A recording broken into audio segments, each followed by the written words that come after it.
Hi, my name is Jessie Louise Mitchell. At the time that I was going through court, it was Jessie Louise Coates.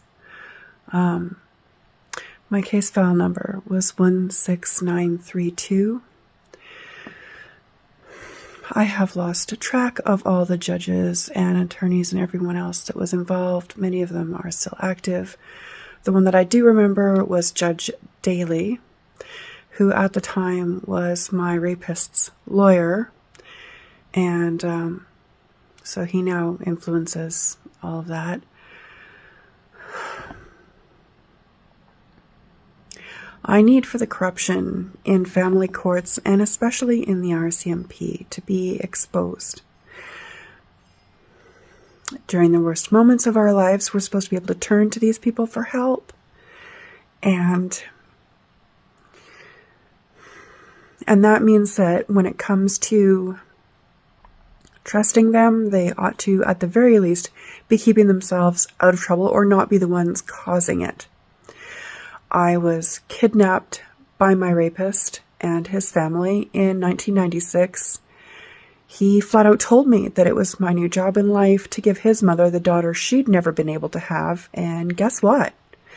That's what they took out of me. Over the next 15 years, I experienced a number of rape-related pregnancies, only 3 of which I ever actually birthed, and the last one was a daughter. They had the courts hire someone by the name of Dr. Michael Anthony, who had already lost his license, and no one told me that, and I would think that my lawyer at the time would have been responsible for saying something. He said nothing. He kept it a secret and helped the family.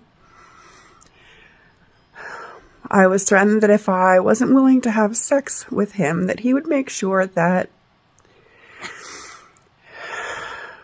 I was removed from my kids' lives and they would be placed with my abuser. Guess what? I refused. My daughter was 20 months old the last time I saw her. Everyone here believes that I just walked away from my kids, that I abandoned them. It's what people are told.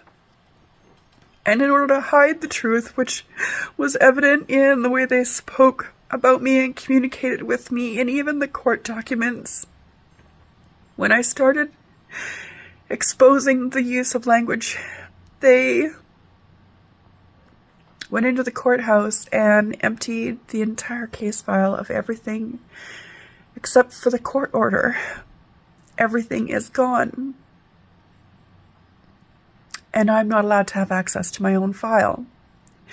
Whenever I go in to request access to my file, I am told that the case was closed, that the files are old, that they're unavailable. I've been given every excuse in the books not to be given access to my own court records.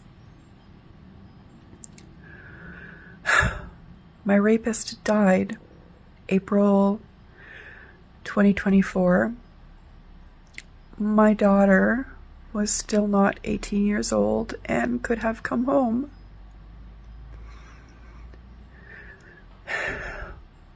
I was told they would need a DNA test proving I was her mother before anyone would help.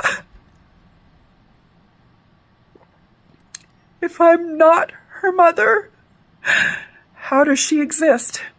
Who did he have sex with? Who did he have children with, if not me? But because the courts and the government of Canada blatantly protect the RCMP, refuse to admit that officer-perpetrated sexual and domestic violence are an actual thing, which the U.S. has already done through the work of people like Diane Wettendorf. We have evidence of that. Here in Canada, Jo Ellen Worden at Queen's University was the last one to touch on the topic, and she was silenced.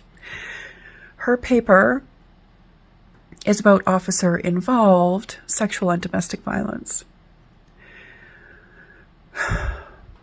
I have watched people beat their pregnant girlfriends in public, and dispatch here in Fort St. John has refused to send help because it's me that's calling in my name. The last constable to investigate the rapes, and he full on admitted it in a letter to me. I still have that letter. Told me to stop slandering the family or they would see me in jail. So I'm not even allowed to talk to the RCMP about anything anymore. So I'm demanding investigation, guys. Investigation into all this sort of thing. Because honestly, if you want me to trust that the RCMP, the courts, and the Government of Canada have our best interests in heart, you better be able to back it up with, at the very least, an investigation that's unbiased.